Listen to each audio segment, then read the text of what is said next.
सिद्धाणं नमो आयतीराणं नमो वज्रायाणं नमो लोहे सवसाहुणं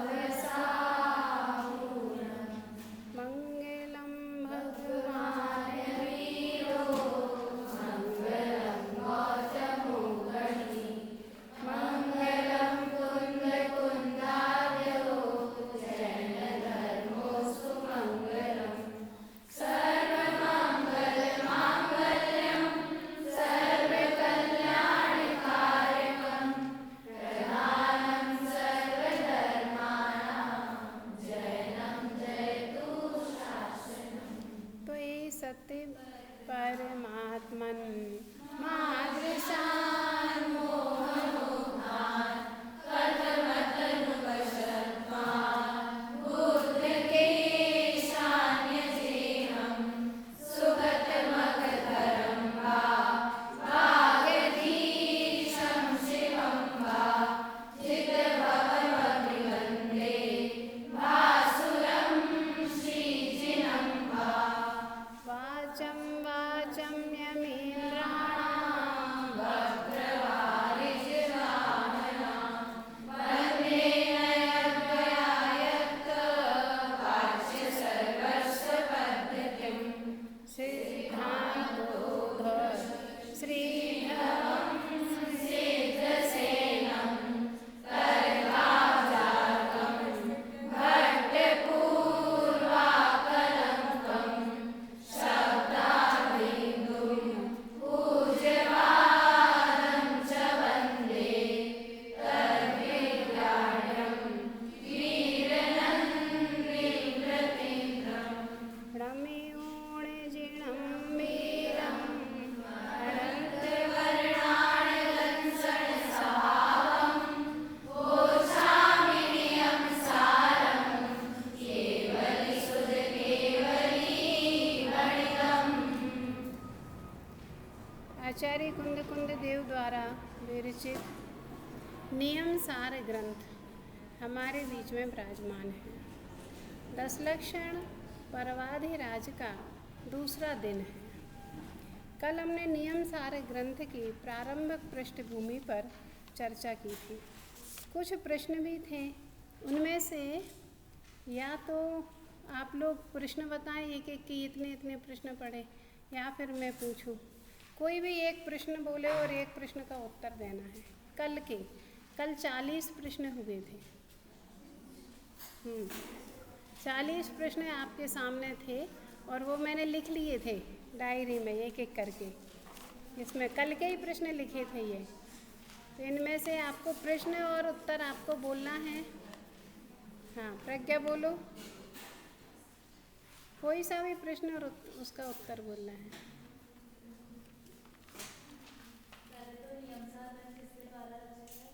हाँ, एक ही बोलना है। नियम सार ग्रंथ के कर्ता हाँ कौन है? उत्तर बोलो। बहुत सही जवाब। दूसरा इधर से, हाँ बोलो पीछे। क्या नाम? अभाना से।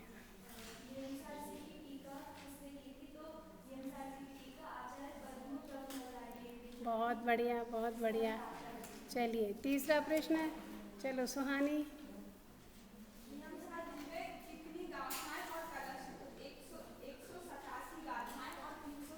187 गाथाएँ और 311 कलश। बहुत बढ़िया। गरिमा।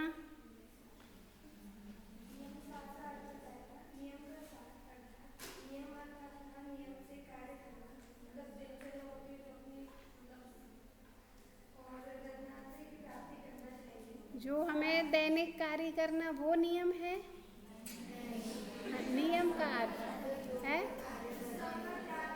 करने योग्य कार्य क्या है? नियम का क्या अर्थ बताया था? रत्नत्रय की प्राप्ति करना। फिर सार शब्द लगा है तो नियम सार का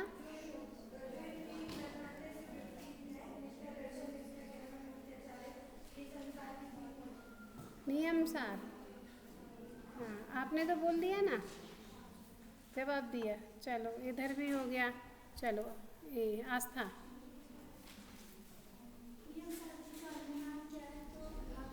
नियम सार का अर्थ, नियम सार अर्थात क्या? ये तो नाम, तो ये प्रश्न आपका सही है, अपर नाम दूसरा नाम, पर जो उसने बताया ना वो रह गया है अभी। नियम सार का अर्थ उसका रह गया है। वो तो नियम का हो गया, नियम के साथ सार शब्द जुड़ा है, सार, तो नियम सार, नियम का सार क्या अर्थ हुआ? कौन बताएगा? हैं, चलो बोलो। निर्जरा।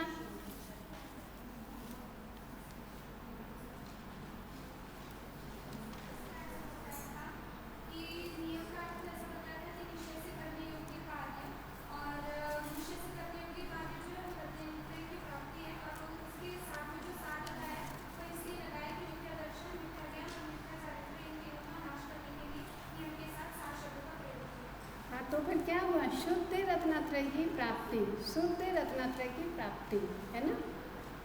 बहुत बढ़िया। और अगला प्रश्न, प्रेक्षा।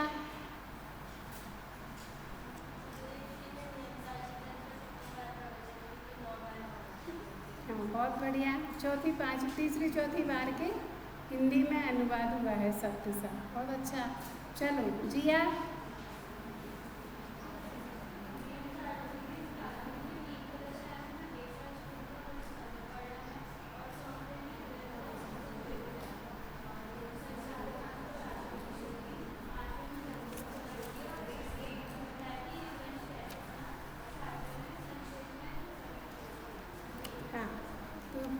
ग्रंथ प्रारंभ होने से पहले 7 श्लोक दिए हैं।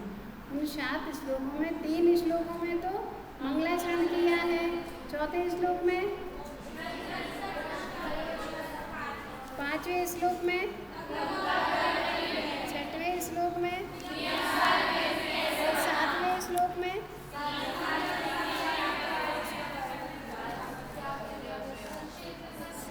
संक्षेप में नियम सार ग्रंथ की विषय वस्तु को बताए। चलो पीछे भाग केसरी बोलो।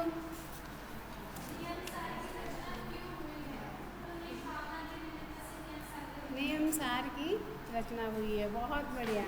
अब चलो, हाँ बोलो, अनन्या बोलो।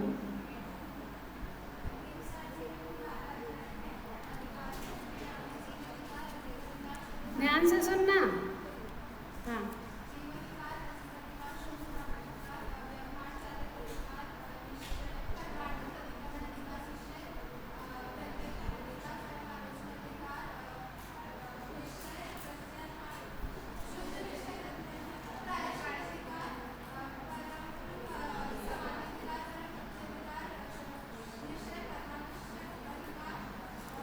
अंत्य में शुद्धोपयोग अधिकार, बहुत बढ़िया। कितने लोगों को ये 12 अधिकारों के नाम याद हो गए? 1 2 और 1 2 3 4 5 6 7 8 9 10 11, कुछ इतने हैं तो समझे कि 6 ही हुए हैं ना। पूरा इतने वाले का पूरा मान है 13 14 15 16, मैंने 20 लोगों को लगभग 12 अधिकारों के नाम हो गए। ठीक है, चलेगा ना? 100 में से 20 लोगों को नाम, 20 लोगों के नाम। चलिए, सबसे पहले अधिकार का नाम क्या है? जीव अधिकार। दूसरा? तीसरा? शुद्ध भाव अधिकार। चौथा? व्यवहार चारित्र अधिकार। पांचवा? छठवा? सातवां? निशा बोलो, क्या बोला इन्होंने? 7वें अधिकार का नाम क्या बोला? परम आलोचना अधिकार। बोलो चेतना, क्या बोला? 8वां? 9वां? 10वां? 11वां? फिर से बोलो 11वां और 12वां। सबको याद हो गए? दिया याद हो गया? वेरी गुड, यही चाहिए था। 24 घंटे हम क्या करेंगे? याद ही तो करेंगे, और क्या काम है हमारा। चलिए, अब इसके बाद कुछ और बताया था। चलो दृष्टि बोलो।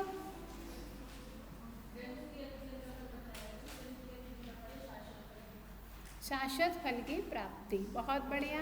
नियम सार ग्रंथ का स्वाध्याय करेंगे तो क्या प्राप्त होगा? है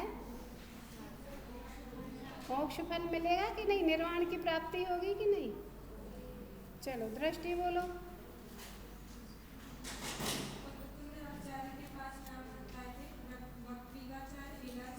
क्रम से बताओ, क्रम से ही तो बताए थे।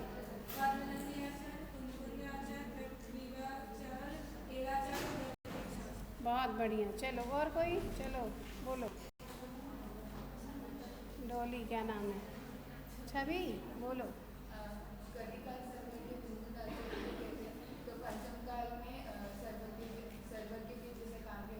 इसलिए उनको कलिकाल सर्वज्ञ कहते हैं। और कुछ? चलो प्राप्ति।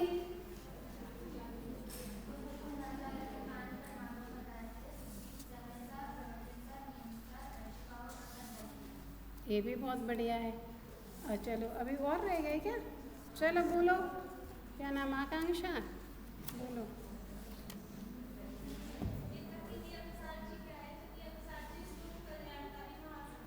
कल्याण करने वाला है ना?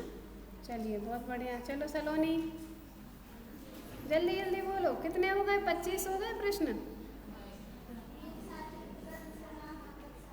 हाँ वो तो हो गया था। चलो बोलो तन्वी।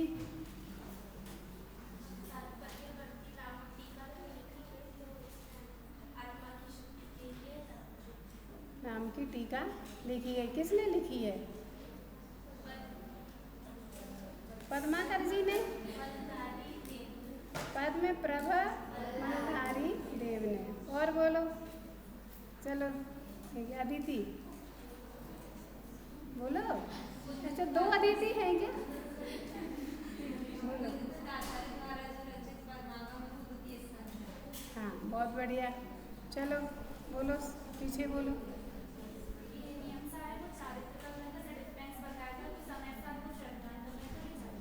दृष्टि का ग्रंथ है ना? हाँ बोलो। निर्जरा फिर से बोल रही है। ब्रह्मचारी हिम्मत भाई ने किया है। चलो बोलो राजुल।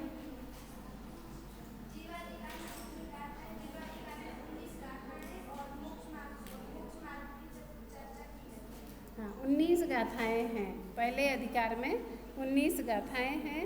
और किसकी चर्चा है? मंगलाचरण की है, ग्रंथ प्रतिज्ञा की चर्चा की है, और मोक्ष एवं मोक्ष मार्ग की भी चर्चा पहले ग्रंथ में की है।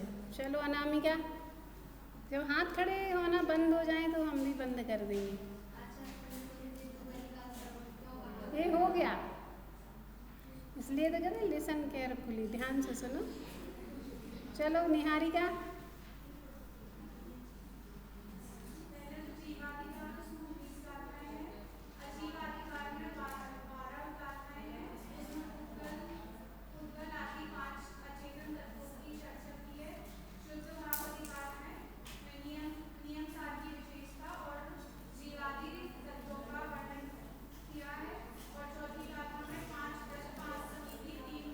चौथे अधिकार में, चौथे अधिकार में। हाँ चौथे अधिकार का नाम क्या है? व्यवहार चारित्र अधिकार। हाँ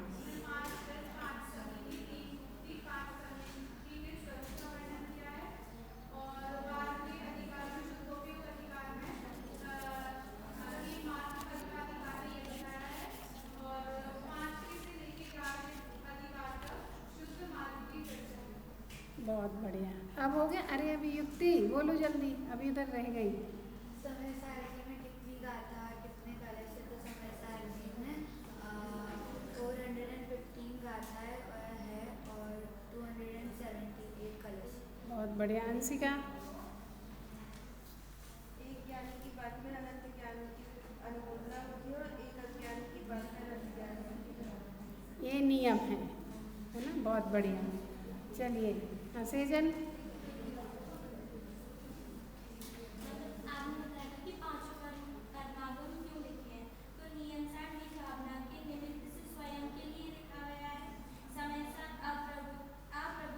प्रतिबुद्ध है।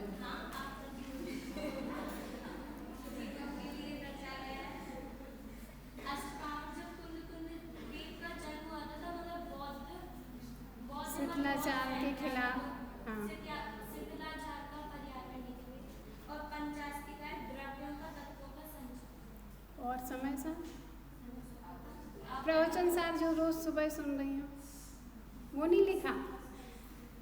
अरे प्रवचन सार क्यों लिखा गया है? ये नहीं, 3 बातें हैं ना इसमें, कौन बताएगा? ये तत्व प्रज्ञापन, ज्ञान तत्व प्रज्ञापन, और तीसरा है चरणानी योग सूचक चूलिका। बोलो भाग्यश्री, ये क्यों नहीं लिखा भाई?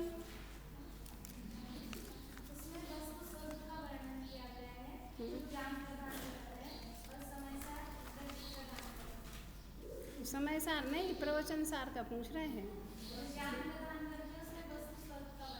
ये तत्व प्रज्ञापन अधिकार जैन दर्शन की वस्तु व्यवस्था के लिए लिखा गया है। जैन दर्शन की सर्वज्ञता के लिए ज्ञान तत्व प्रज्ञापन अधिकार, और जैन दर्शन के मुक्ति मार्ग के लिए चरणानी योग सूचक चूलिका लिखी गई है। हाँ बोलो लब्धि।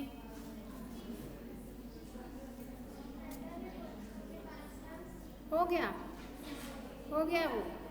हाँ क्यों रखा है नाम? ये आया था? बोलो।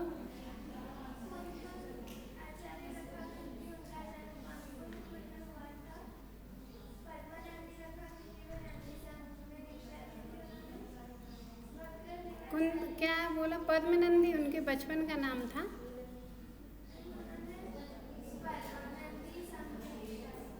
इसलिए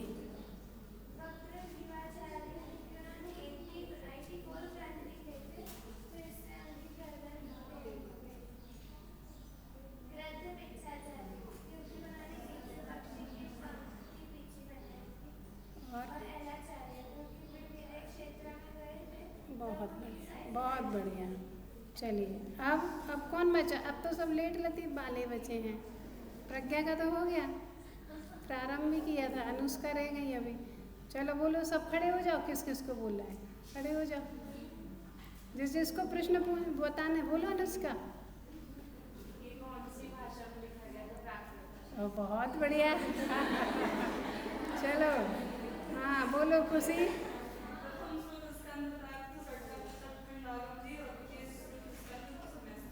हाँ ये तो बता दिया। चलिए और हाँ बोलो।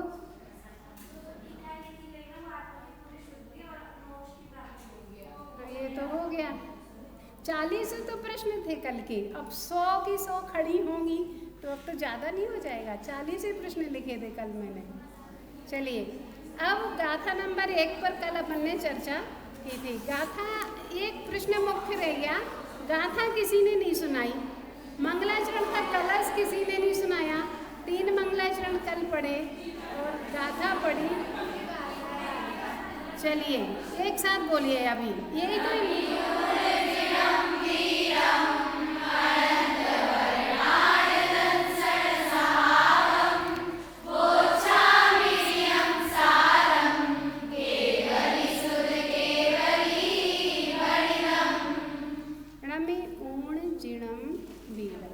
सबको पता है इसका अर्थ, तो पता है।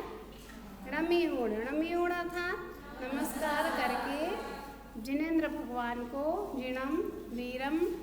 कौन है जिनेंद्र भगवान? किसको नमस्कार किया गया? महावीर भगवान को, जो हमारे अंतिम तीर्थंकर हैं, अंतिम शासन नायक हैं। अनंत वर्णाण दंसन सहावम ना, अनंत वर्णाण दंसन सहावम। ऐसे माने अनंत और वर माने उत्कृष्ट है ना, है। कौन है? ज्ञान णाण दंसन, ज्ञान और दर्शन से। ऐसे ज्ञान और दर्शन स्वभाव है जिनका। कैसे है वो? ज्ञान और दर्शन स्वभाव किनका है? भगवान महावीर का। उनको क्या करके? रम्य जिणम वीरम, नमस्कार करके, महावीर भगवान को नमस्कार करके। बोच्छामी नियम सारम, बोच्छामी कहूँगा। किसको कहेंगे? नियम सार ग्रंथ को, है ना। केवली सुध केवली भड़िलम, है ना। कैसे है भाई नियम सार ग्रंथ? केवली और शुद्ध केवली के द्वारा भड़िलम, कहा गया है। किसके द्वारा कहा गया है? केवली और श्रुत केवली के द्वारा कहा गया है। ऐसे इस गाथा का सामान्य अर्थ हुआ, अनंत और उत्कृष्ट है ज्ञान दर्शन जिनका, अर्थात जिनको केवल ज्ञान और केवल दर्शन प्रकट हो गए हैं, उन भगवान महावीर को मैं नमस्कार करके मैं केवली और श्रुत केवली द्वारा कहा गया नियम सार कहूँगा। तो किसने यहाँ पर नियम सार ग्रंथ को लिखने की प्रतिज्ञा किसने की है? आचार्य कुंद देव ने, क्योंकि ग्रंथकर्ता कौन है?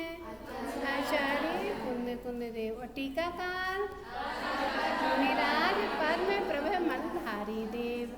अब परम प्रभु मलधारी देव, देखो इसमें पेज नंबर है 10।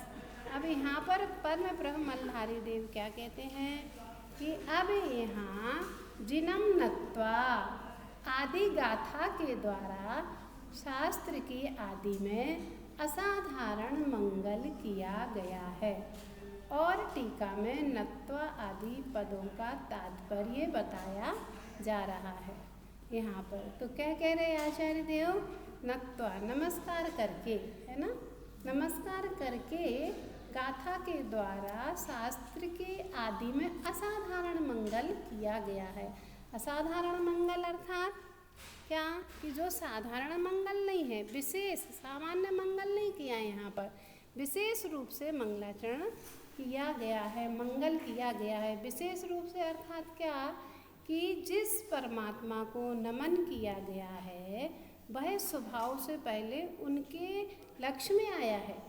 जो पवित्रता महावीर भगवान ने प्राप्त की है, महावीर भगवान ने जिस पवित्रता को प्रकट किया है वह पवित्रता आचार्य ने अपने आप में प्रकट की है। वैसा भाव, वैसा स्वभाव उन्होंने अपने आप में प्रकट किया है, इसलिए यहाँ पर असाधारण मंगल कहा गया है। फिर अनेक जन्म रूपी अटवी को आगे क्या कहते हैं? अनेक जन्म रूपी अटवी को प्राप्त कराने के कारण रूप मोह राग द्वेषादि भावों को जीतने वाले को ही जिन कहा जाता है। यहाँ पर क्या कह रहे हैं? जिन कहा जाता है। जिन किसे कहते हैं? यहाँ आपने पढ़ा है ना, जिन और जैन पढ़ानी है, तो जिन किसे कहेंगे? तो यहाँ पर जिनको, है ना, अभी अपन ने पढ़ा था णमियोण जिणम वीरम, जिनको नमस्कार किया है ना। तो वो जिनको नमस्कार किया है, जिनेंद्र भगवान को नमस्कार किया है ना, तो परम वीतरागी भाव को, वीतरागी भगवान देव को, है ना, जो तीनों लोकों के जानने वाले हैं, सर्वज्ञ हैं, परमात्मा हैं, देवादिदेव हैं, ऐसे जिनेंद्र भगवान को नमस्कार किया गया है। जिन्होंने पूर्ण वीतरागता प्रकट कर ली है, ऐसे श्री जिनको नमस्कार किया गया है ना। जिन्होंने पर्याय में भी जिन दशा प्रकट कर ली है, तो कैसे जिन दशा प्रकट की है? राग देश का, समस्त राग दे मोह राग देश का अभाव करके उन्होंने जिन दशा को प्रकट कर लिया है। ऐसे मोह राग देश आदि भावों को जीतने वालों उनको जिन कहा गया है। और विक्रांत को वीर कहते हैं। यहाँ पर क्या बताया? वीर किसे कहते हैं? अभी पढ़ा ना, अनेक जन्म रूपी अटवी को प्राप्त कराने के कारण रूप मोह राग देश आदि भावों को जीतने वाले को ही जिन कहा जाता है ना। फिर अब यहाँ पर जन्म रूपी अटवी को प्राप्त कराने के कारण, कौन प्राप्त कराता है जन्म रूपी अटवी? अटवी अर्थात जंगल, है ना, महाजंगल, घनघोर जंगल। कौन सा जंगल? कौन से जंगल की बात है यहाँ पर? है 84 लाख योनियों भटकना, 84 का महाजंगल, है ना, इसको जीत लिया है। जिससे ये जंगल प्राप्त होता है उस वस्तु को हरा करके अलग कर दिया है, फेंक दिया है, तो ये जंगल प्राप्त नहीं होगा। जिस कारण से मोह राग द्वेष आदि के कारण से ये भयंकर जंगल प्राप्त हो रहा था, तो उसको जीत लिया, उस वस्तु को ही जीत लिया है, तो काम खत्म हो गया। जब उस वस्तु को जीत लिया है तो वह जंगल हमें प्राप्त नहीं होगा, है ना। ऐसे जिनेंद्र भगवान को यहाँ पर क्या कहा गया है? विक्रांत पराक्रमी को वीर कहते हैं। जो वीरता प्रकट करे, सूर्यता प्रकट करे, पराक्रम दिखाए, कर्म शत्रुओं पर विजय प्राप्त करे, वह वीर है। क्या क्या बताया? वीर के कितने अर्थ बता दिए यहाँ पर? विक्रांत को वीर कहते हैं, फिर पराक्रम को वीर कहते हैं, जो पराक्रमी है उसे वीर कहते हैं, है ना। जो वीरता प्रकट करे उसे वीर कहते हैं, जो सूरता प्रकट करे उसे वीर कहते हैं, जो पराक्रम दिखाए उसे वीर कहते हैं, और जो कर्म रूपी शत्रुओं पर विजय प्राप्त करे उसे वीर कहते हैं। कर्म रूपी शत्रु बताएं? कर्म कौन है? कर्म कौन नाम बताएगा? कर्मों के नाम बता सकते हो? अरे बोलो, युक्ति बोलो। ध्यानावर्णी, दर्शनावर्णी, मोहनीय, वेदनीय, अंतराय, आयु, नाम, हाँ, ये कर्म रूपी शत्रु है ना। तो द्रव्य कर्म, भाव कर्म और नौ कर्म। द्रव्य कर्मों के नाम बताए, फिर भाव कर्म और द्रव्य और नौ कर्म। हाँ, इन कर्म रूपी शत्रुओं पर विजय प्राप्त करे वह वीर है ना। वीर जो शत्रुओं पर विजय प्राप्त करे वह वीर है, वह निर्विकार है ना।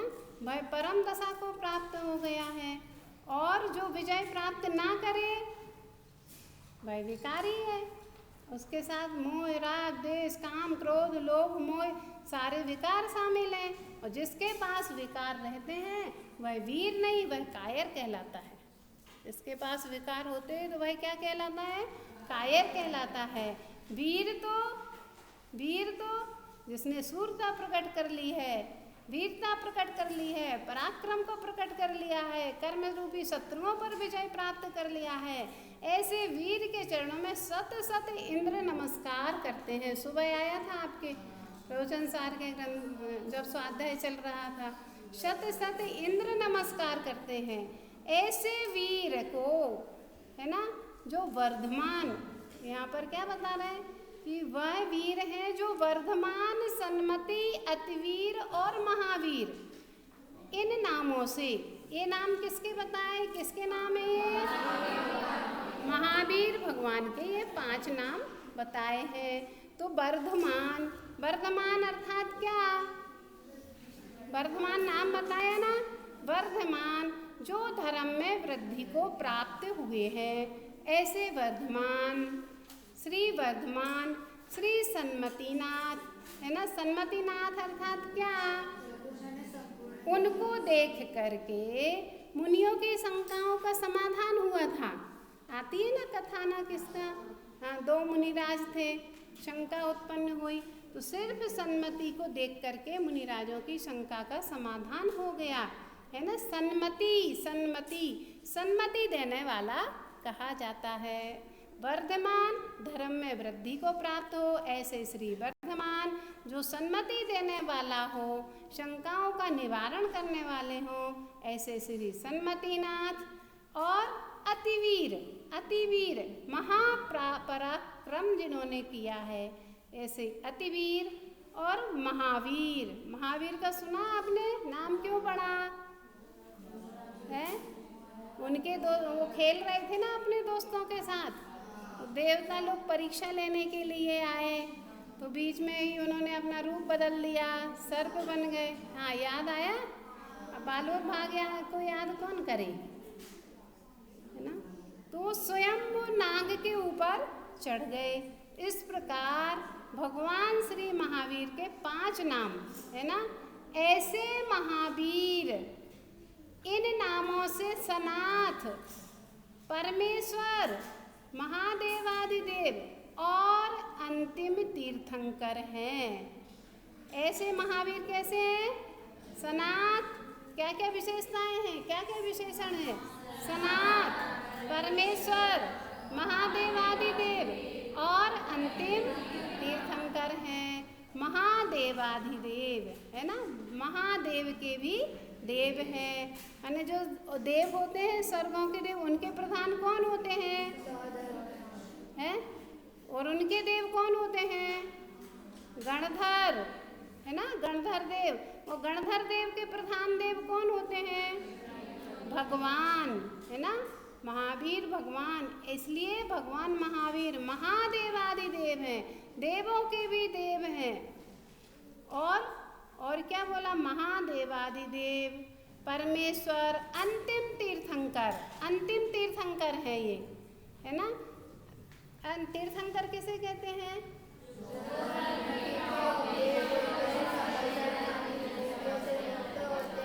उन्हें तीर्थंकर कहते हैं। और तीर्थ किसे कहते हैं? तीर्थ जो ऐसे तीर्थ को करे, कैसे तीर्थ को? जो उस ऐसे तीर्थ को जो स्वयं पार उतरे और दूसरों को भी पार उतरने का मार्ग बतावे, ऐसे तीर्थ को करे। स्वयं पार उतरे, स्वयं तरे और तरने का भी मार्ग बतावे, वो तीर्थंकर हैं। और ये भगवान महावीर अंतिम तीर्थंकर, अंतिम तीर्थनाथ, अर्थात तीर्थ के रक्षक हैं। कैसे हैं भगवान महावीर स्वामी? तीर्थनाथ, तीर्थ के रक्षक हैं, है ना। तीर्थ कौन है? साधु, आरिका, श्रावक, श्राविका, ये तीर्थ हैं और भगवान इनके नाथ हैं। इसलिए भगवान महावीर तीर्थ की, धर्म की रक्षा करने वाले हैं, है ना। तो भगवान महावीर सनाथ, है ना, परमेश्वर, महादेवादिदेव और अंतिम तीर्थंकर हैं। और देखो और क्या विशेषता बता रहे भगवान महावीर स्वामी की?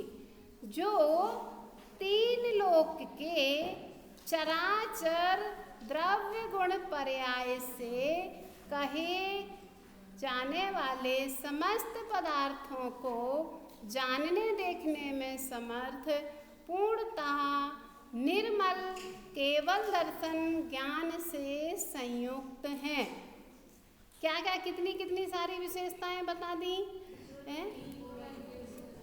तीन लोक के, तीन लोक अर्थात पूर्वलोक, मध्यलोक और अधोलोक, तीन लोक के चराचर, चराचर मतलब चर और अचर, समस्त पदार्थ, विश्व में जितने भी पदार्थ हैं समस्त पदार्थ को द्रव्य गुण पर्याय से कहे जाने वाले चर और अचर समस्त पदार्थ, जो जाति अपेक्षा 6 द्रव्य हैं। जाति अपेक्षा 6 द्रव्य कौन कौन से हैं?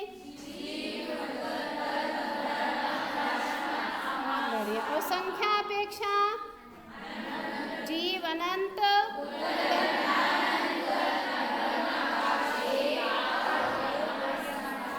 समझ में ही नहीं आया, सब बोल गए हैं। क्या बोल गए वो पता नहीं चला। जीव अनंत, पुद्गल अनंतानंत, धर्म एक, अधर्म एक, आकाश एक, काल लोक प्रमाण असंख्यात हैं। माने एक द्रव्य के अनंत गुण पर्याय एक समय में सभी कुछ जानने में आता है ना। एक समय में विश्व के समस्त पदार्थ सब कुछ जानने में आता है एक समय में, है ना। ऐसे नहीं कि अभी मैंने इसको जाना फिर इसको जाना फिर, ऐसा नहीं है। तीन लोक के समस्त चराचर पदार्थों को एक साथ, ये लिखा ना, द्रव्य गुण पर्याय से कहे जाने वाले समस्त पदार्थों को, है ना, जानने देखने में समर्थ हैं, पूर्णतया पूर्ण रूप से समर्थ हैं। एक समय में एक साथ सभी पदार्थ जानने में ना आवे तो वह केवल ज्ञानी नहीं है, सर्वज्ञ नहीं है। एक साथ विश्व के समस्त पदार्थ एक साथ जानने में आते हैं, वही सर्वज्ञ है। यदि एक साथ जानने में ना आवे तो वह सर्वज्ञता नहीं है। सर्वज्ञ, सब कुछ, सर्व अर्थात सब कुछ, ज्ञ अर्थात जानना, वह सर्वज्ञ कहलाता है। ऐसा केवल ज्ञान का स्वभाव होता है। कैसा कि 3 काल के, ऐसा नहीं अभी अपन को तो यही लग रहा है कि उदयपुर में शाश्वत धाम की सब बातों को, अरे 3 काल की, ऊर्ध्वलोक की, मध्यलोक के, अधोलोक के, तीनों काल के समस्त पदार्थों को एक समय में जानता है ना। ऐसा केवल ज्ञान का स्वभाव है ना। वही केवल ज्ञान ऐसा नहीं है कि कहीं झलकाने जाता हो, किसी को सूर्य के निकलता है ना, तो अपन सूर्य को कहते होंगे कि भैया हम गेट खोल रहे हैं, सूर्य देवता हमारे यहाँ आ जाओ, ऐसा होता है? सब एक साथ प्रकाश फैलता है कि नहीं? अंधकार एक साथ नष्ट होता है? ऐसा थोड़ी होता है कि शाश्वत धाम में प्रकाश हो जाए, 10 लक्षण पर्व चल रहे, अभी तुलसीदास जी की सराय में फिर अंधेरा ही रहेगा, ऐसा होता है? एक साथ, है ना। ऐसा किसी के पास भी झलकाने के लिए नहीं जाता है ना। सब पदार्थ माने किसी को विश्व में किसी को भी, कोई भी हो, किसी भी बड़े पद पर भी हो, किसी को बुलाने के लिए नहीं जाता है ना। पदार्थ अपने आप से परिणमते हैं और केवल ज्ञान अपने आप में परिणमता है। विश्व का ऐसा कोई पदार्थ नहीं है जो केवल ज्ञान के जानने में नहीं आवे। आप भले ही अंदर काम करते हो तो भी जानने वाले जानते हैं। 3rd फ्लोर पे काम करो तो हमको बस पता नहीं होगा, क्योंकि हमको इसलिए पता नहीं कि केवल ज्ञान ही नहीं है।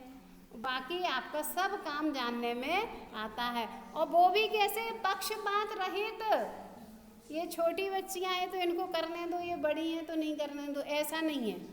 पक्षपात रहित सब कुछ जानने में आता है। पक्षपात रहित सब कुछ जानने देखने में पूर्णता समर्थ है, पूर्णता समर्थ है। केवल ज्ञानी को जानना देखना सब एक साथ होता है। जानना और देखना एक साथ होता है, युगपथ होता है। इसलिए युगपथ शब्द आता है ना, 4थी ढाल का छंद बोलो, युगपथ आता है एक साथ। युगपथ होते सम्यक साथे ज्ञान होए पे भिन्न,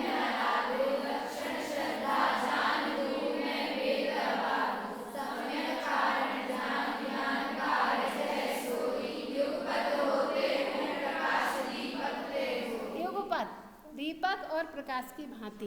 युगपथ ऐसे केवली का जानना, केवली भगवान का जानना और देखना कैसा होता है? युगपथ एक साथ होता है। दर्शन और ज्ञान में किसी प्रकार का कोई क्रम भेद नहीं पड़ता है। ये तो छद्मस्त का जो ज्ञान होता है वह दर्शन पूर्वक ज्ञान छद्मस्त का होता है। केवली ज्ञान भगवान का ज्ञान एक साथ जानना और देखना युगपथ होता है। ऐसे भगवान महावीर की कितनी विशेषताएं हो गई अभी तक? आपने कितनी विशेषताएं हो गई हैं?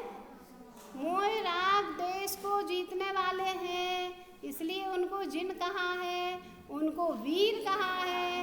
वीर की विशेषताएं हैं, वीरता प्रकट करे, पराक्रम दिखाए, शौर्य दिखाए, कर्म रूपी शत्रुओं पर विजय प्राप्त करे, वह वीर है। फिर भगवान महावीर के 5 नामों से सनाथ हैं, परमेश्वर हैं, महादेवादिदेव हैं और अंतिम तीर्थंकर हैं, तथा लोक के, तीनों लोक के चराचर समस्त द्रव्य गुण पर्याय से जो कहे जाने वाले समस्त पदार्थों को जानने देखने में पूर्ण समर्थ, पूर्णतः निर्मल केवल दर्शन ज्ञान से संयुक्त है। और कैसे? ऐसे वीर भगवान को नमस्कार करके नियम सार नामक ग्रंथ की रचना करता हूँ, है ना। समय सार ग्रंथ में भी आता है ना, पहली गाथा में बंदित्व आता है ना, बंधन करने योग अनंत सिद्धों को अपने में स्थापित करके। और यहाँ पर क्या स्थापित कर रहे? नियम शब्द सम्यक दर्शन, सम्यक ज्ञान, सम्यक चारित्र को सूचित करता है। नियम शब्द किसको सूचित करता है? इसको सूचित करता है। इस प्रकार नियम सार ऐसा कहकर शुद्ध रत्नत्रय का स्वरूप कहा है। नियम सार अर्थात क्या? ऐसा कहकर शुद्ध रत्नत्रय का स्वरूप कहा है। नियम अर्थात क्या बताया था? नियम किसके लिए शब्द प्रयोग किया है? सम्यक दर्शन, सम्यक ज्ञान, सम्यक चारित्र के लिए प्रयोग किया है ना। और नियम लेने योग्य क्या है? ये तो नियम हो गया। नियम लेने योग्य क्या क्या कि पर्याय में शुद्ध दर्शन ज्ञान चारित्र प्रकट करना, ये नियम है। हमें अपनी पर्याय में शुद्ध सम्यक दर्शन माने सच्चा सम्यक दर्शन, सम्यक ज्ञान, सम्यक चारित्र प्रकट करना है, ये नियम है। और नियम लेने योग्य भगवान आत्मा का श्रद्धान लेना, भगवान आत्मा को अपने ज्ञान में लेना और आचरण में लेना। तो नियम रत्नत्रय का स्वरूप, ये नियम और सार शब्द जुड़ा तो शुद्ध रत्नत्रय है ना। शुद्ध रत्नत्रय, यहाँ व्यवहार रत्नत्रय को नहीं, शुद्ध रत्नत्रय, निश्चय रत्नत्रय, इसका नाम क्या है? निश्चय रत्नत्रय है ना। नियम अर्थात रत्नत्रय और सार अर्थात शुद्ध, तो शुद्ध रत्नत्रय को नियम सार कहते हैं। किसे कहते नियम सार? शुद्ध रत्नत्रय को। नियम अर्थात रत्नत्रय और सार शब्द जुड़ा है तो शुद्ध, तो शुद्ध रत्नत्रय को है ना। शुद्ध रत्नत्रय है ना। शुद्ध रत्नत्रय क्या? आत्मा की निर्मल पर्याय है। शुद्ध रत्नत्रय क्या है? आत्मा की निर्मल पर्याय है। और व्यवहार रत्नत्रय, देव शास्त्र गुरु की श्रद्धा करना, ये सब व्यवहार रत्नत्रय में पढ़ा तो है अपन ने छेढ़ाला ग्रंथ में। शुद्ध स्वभाव का एकत्व हो जाने पर शुद्ध रत्नत्रय प्रकट होता है। शुद्ध रत्नत्रय ही मोक्ष का मार्ग है और इसे ही केवली श्रुत केवली भगवंतों ने कहा है। यहाँ नियम शब्द सम्यक दर्शन, सम्यक ज्ञान और सम्यक चारित्र को सूचित करता है तथा इस प्रकार नियम सार ऐसा कहकर शुद्ध रत्नत्रय का स्वरूप कहा है। आ गया शुद्ध रत्नत्रय। नियम अर्थात रत्नत्रय, सार शब्द जुड़ गया तो शुद्ध, तो नियम सार किसे कहेंगे? शुद्ध रत्नत्रय को नियम सार कहेंगे। मैं सकल प्रत्यक्ष ज्ञान के धारी, केवली और संपूर्ण श्रुत द्रव्य श्रुत के धारी, श्रुत केवली के द्वारा कथित सभी भव्य जीवों के लिए हितकारी नियम सार नामक परमागम को लिखता हूँ। इस प्रकार विशिष्ट इष्ट देव के स्तवन के उपरांत गाथा सूत्रों के रचयिता पूर्वाचार्य श्री कुंद कुंद गुरुदेव के द्वारा नियम सार शास्त्र लिखने की प्रतिज्ञा की गई है। तो पहले तो ये समझो कि यहाँ पर ये क्या कह रहे हैं कि मैं सकल प्रत्यक्ष ज्ञान के धारी, केवली और संपूर्ण द्रव्य श्रुत के धारी, श्रुत केवली। अब केवली किसे कहते हैं और श्रुत केवली कैसे किसे कहते हैं? कौन है ये केवली और श्रुत केवली? कौन है ये? है जो सकल प्रत्यक्ष के धारक हैं, वो सर्वज्ञ भगवान, वो तो केवली है ना। और श्रुत केवली सकल द्रव्य श्रुत के धारक, सकल द्रव्य श्रुत के धारक मुनिराज हैं। इन्होंने संपूर्ण शास्त्रों को, द्वादशांग को धारण कर रखा है, उन्हें श्रुत केवली कहते हैं। अब केवली यहाँ पर ज्ञान बताए थे ना छेढ़ाला में, प्रत्यक्ष ज्ञान और परोक्ष ज्ञान किसके भेद है ये? हाँ बताओ, पंक्ति बोलो।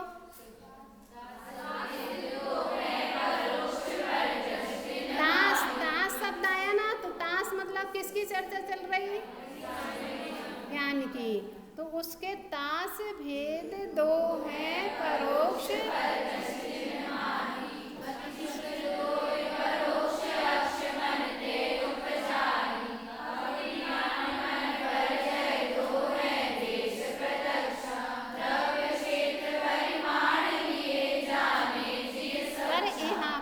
यहाँ पर ये बता रहे हैं कि ज्ञान दो प्रकार के है ना, प्रत्यक्ष ज्ञान और परोक्ष ज्ञान। तो पंचाध्यायी ग्रंथ में चारों ही ज्ञानों को परोक्ष ज्ञान कहा है। यहाँ पर देश प्रत्यक्ष और सकल प्रत्यक्ष लिया ना, तो उसमें चारों ही ज्ञानों को परोक्ष ज्ञान कहा है ना। तो भगवान केवली सकल प्रत्यक्ष ज्ञान के धरने वाले हैं, सकल प्रत्यक्ष के धरने वाले हैं। समस्त तीन लोक तीन कालवर्ती समस्त द्रव्य गुण पर्याय को लोकालोक सहित समस्त भगवान केवली के युगपद प्रत्यक्ष हुआ है, सबको जानने में आता है। ऐसे सकल प्रत्यक्ष ज्ञान के धारक भगवान केवलियों ने यह नियम सार ग्रंथ कहा है ना। केवली आ गया है ना। और श्रुत केवली सकल द्रव्य श्रुत के धारक मुनिराज, ये वो द्रव्य श्रुत केवली है। ऐसे केवली श्रुत केवली द्वारा कहा हुआ समस्त भव्य समूह को क्या बताया, भव्य समूह लिखा ना, सभी भव्य जीवों के लिए हितकारी भव्य समूह को है ना नियम सार नामक परमागम ग्रंथ में कहता हूँ, ऐसा कुंदकुंदाचार्य देव कह रहे। तो भव्य जीव समस्त भव्य समूह को हितकर ऐसा बोला है ना, ये विशेषता दी है। भव्य किसे कहेंगे, अपन ने पढ़ा ना भव्य अभव्य की परिभाषा छेड़ाला ग्रंथ में है। इस ग्रंथ में जो भाव कह रहे हैं उन भावों को है ना, उन भावों को प्राप्त कर सके, उन भावों को परिणमा सके। जितने मोक्ष की योग्यता वाले, जितने जीव जो मोक्ष की योग्यता रखने वाले भव्य जीव हैं, भव्य प्राणी हैं, यह नियम सार उनके लिए परम हितकर है। किसके लिए परम हितकर कहा, भव्य जीवों के समूह के लिए। तो भव्य जीव किसे कहा है, भव्य जीव जो मोक्ष की योग्यता रखने वाले भव्य जीव हैं, उनके लिए आचार्य देव कह रहे हैं ये नियम सार ग्रंथ परम हितकर है। समझना, परम हितकर है। अब आप नियम सार ग्रंथ पढ़ रहे हो तो समझो कि आप कितने सौभाग्यशाली हैं। उनके लिए हम पढ़ रहे हैं यहाँ पर ये नियम सार ग्रंथ परम हितकर है ना। भव्य और अभव्य दो भेद कर दिए ना, भव्य के और अभव्य के। तो जो भव्य जीव है यहाँ पर कह रहे भव्य जीव भव्य समस्त भव्य समूह को हितकर नियम सार नामक परमागम उनके लिए हितकर है। और अभव्य शक्ति अपेक्षा परमात्मा होने पर भी इस भाव को अपने आप में नहीं परिणमा सकते हैं, पर्याय में उनका परिणमन नहीं आएगा है ना। अब ये कैसे नहीं आएगा है ना, तो इसको उदाहरण के माध्यम से बताते हैं कि दो तरह का सोना है, दो तरह का सोना होता है। एक तो मेरू पर्वत है ऊपर, उसमें बहुत सारा सोना रखा हुआ है, उसकी जड़ में बहुत सारा सोना। और एक अपने जौहरी बाजार में है सोना, दो तरह का सोना हो गया। एक मेरू पर्वत में सोना है, तो मेरू पर्वत का जो सोना है उसकी भांति, मेरू पर्वत के सोने की भांति अभव्य जीव है, क्योंकि मेरू पर्वत का जो सोना है वही कभी काम नहीं आएगा। उसके हम गहने नहीं बना सकते हैं, उस सोने से हम व्यापार नहीं कर सकते हैं। बस सोना है तो सोना है ना, वह भी तो उसका पारिणामिक भाव है ना, बस ऐसा है। अब उसको कुछ नहीं कह सकते, प्रश्न नहीं उठा सकते कि क्यों नहीं जाएगा, क्या होगा, क्यों नहीं, मोक्ष की पात्रता क्यों नहीं है, क्यों नहीं योग्यता है, क्यों नहीं मोक्ष में जा सकता। और जो दूसरा है जो सोना है जौहरी बाजार मार्केट का जो सोना है वह भव्य जीव, माने भव्य जीव के ऊपर भव्य जीव जो है उसमें जो योग्यता है वह भरपूर उसका प्रयोग कर सकता है। भव्य जीव गायक है, गायक अपने गायक स्वरूपी भगवान आत्मा का सहारा लेकर के सुखी हो सकता है। इस प्रकार यहाँ पर कहा कि भव्य जीवों के लिए हितकारी नियम सार नामक परमागम को कहता हूँ, लिखता हूँ। इस प्रकार विशिष्ट इष्ट देव के स्तवन के उपरांत गाथा सूत्रों के रचयिता पूर्वाचार्य।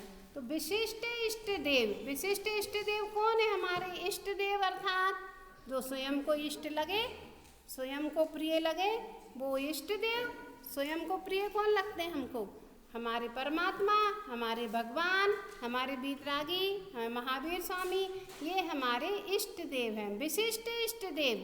इसलिए तो विशिष्ट इष्ट देव को नमस्कार करके, पहले नमस्कार किया ना भगवान महावीर स्वामी को, फिर उनकी इतनी सारी विशेषताएं बताई हैं।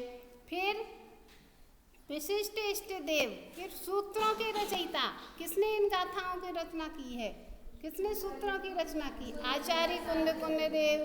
फिर पूर्वाचार्य, तो यहाँ परम ब्रह्मचारी देव कह रहे कि जो हमारे पूर्व में हो चुके हैं। कौन हो चुके हैं हमारे पूर्व में? सूत्र, हाँ, वो हो चुके हैं पूर्वाचार्य, सूत्रों के रचयिता, है ना, सूत्रों के रचयिता। इस प्रकार यहाँ पर कह रहे कि इस प्रकार नियम सार लिखने की, श्री कुंद कुंद देव के द्वारा नियम सार शास्त्र लिखने की प्रतिज्ञा की गई है। यहाँ पर गाथा में सभी समागत सभी पदों का तात्पर्य कह दिया गया है, ऐसा आचार्य देव यहाँ पर लिख रहे हैं। अब फिर लास्ट में क्या था? नियम सारम बड़िदम। कौन सी पंक्ति थी लास्ट वाली? वो छामीणियम सारम रमिऊण जिणम वीरम।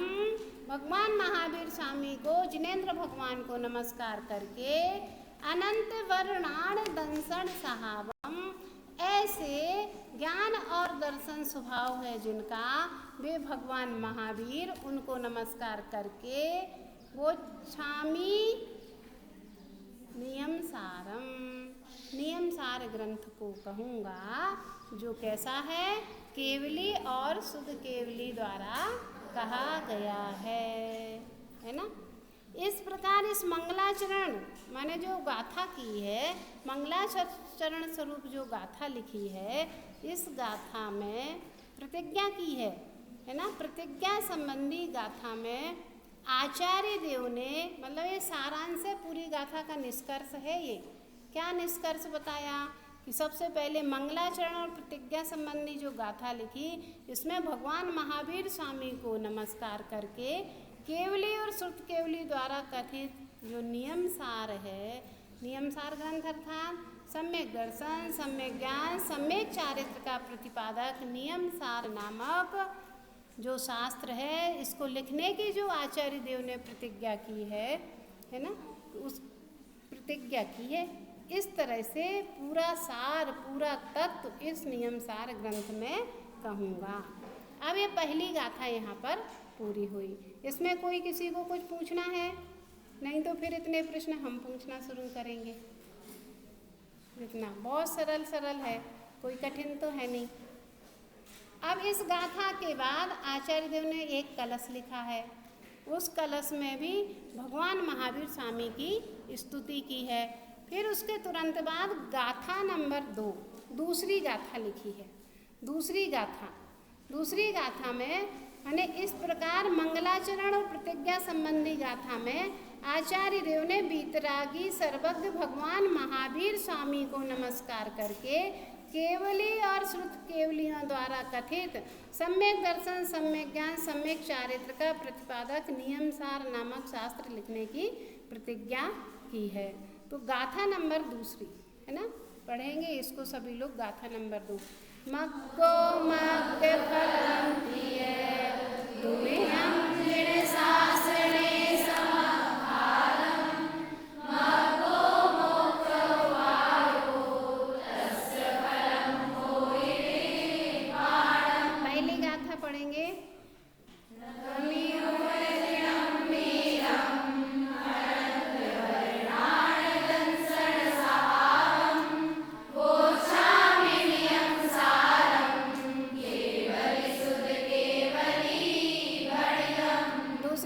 पढ़ो।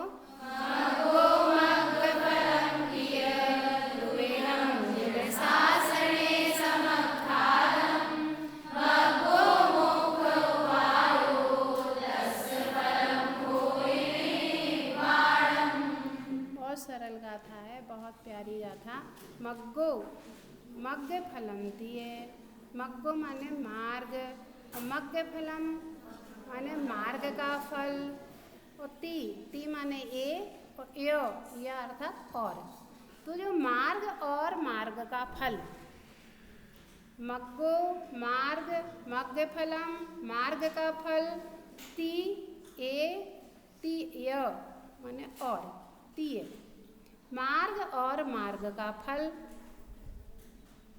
दुविहम दो प्रकार का, जिन शासने जिन शासन में, समखादम माने कहा गया है, व्याख्यान किया गया है, सम आख्यातम सम्यक प्रकार से कथन किया गया है।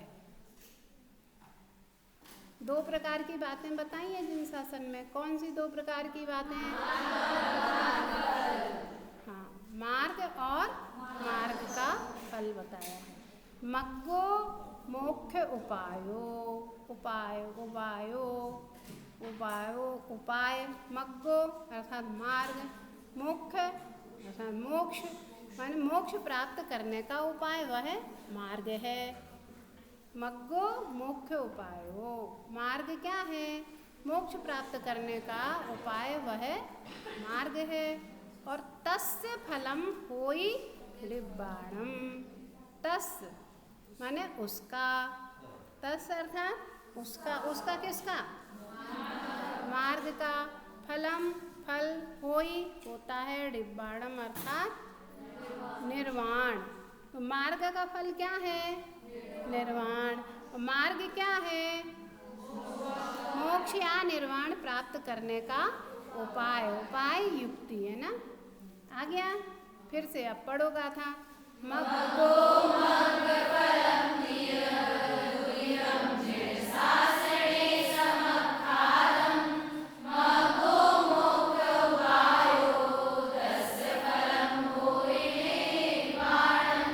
शासन में दो प्रकार का कथन किया गया है, मार्ग एवं मार्ग का फल, मोक्ष का मार्ग और मोक्ष मार्ग का फल। ये दो चीज़ें बताई। हमारे कितने काम की हैं ये? जिन चीज़ों का हमें पता नहीं है, ये दो चीज़ें जिन शासन में बताई हैं। जिन शासन में, और जिन शासन के अलावा, जिन शासन को क्या कहते हैं? वीतरागी शासन, वीतरागी सर्वज्ञ शासन, जैन परमेश्वर का शासन है ना, जिनवर तीर्थंकर का शासन है ना, उनका शासन जिन शासन कहलाता है। जिन शासन हम कितने कह देते, पर हमें जिन शासन की, जैन धर्म की महिमा आनी चाहिए। जिन शासन में ये जो बात बताई है, ये जैन शासन के अतिरिक्त जो जैन शासन में दो प्रकार का कथन किया गया है, मोक्ष का मार्ग और मोक्ष मार्ग का फल, जैन शासन के अलावा कहीं पर भी, अन्यत्र कहीं पर भी इनका स्वरूप नहीं बताया गया है ना। सम्यक प्रकार से, सच्चे रूप से कहीं पर किसी भी उसमें देख लो जैन शासन के अलावा, क्योंकि सम्यक प्रकार से जैसा मार्ग है, जैसे मार्ग का फल है, वैसा ही कथन जैन शासन में किया गया है, अन्यत्र कहीं पर भी नहीं किया गया है। मग्गो मग्ग फलंतिये दुविहम जिन शासने समखादम, मग्गो मोक्षो भावो तस्य फलम होई निब्बाणम। समझ में आया? समझ में आया? लिखा? किसने नहीं लिखा इसका अर्थ गाथा का? सबने लिख लिया है? नहीं लिखा? मग्गो, मग्गो मग्गो अर्थात मार्ग, मग्ग फलम मार्ग का फल, तिये यह माने और, मार्ग और मार्ग का फल, दुविहम दो प्रकार से, जिन शासन में दो प्रकार का, जिन शासन में समखादम कहा गया है ना। मार्ग और मार्ग का फल, ये दो प्रकार से, दो प्रकार की बातें जिन शासन में बताई गई हैं। मग्गो मार्ग, मोक्ष उपायो मोक्ष प्राप्त करने का उपाय है, तस्य उसका, फलम फल, होई होता है, निब्बाणम निर्वाण। मार्ग क्या बताया? मोक्ष, निर्वाण प्राप्त करने का उपाय। और मार्ग फल क्या बताया? निर्वाण। ये यहाँ पर अब इसमें देखो, इस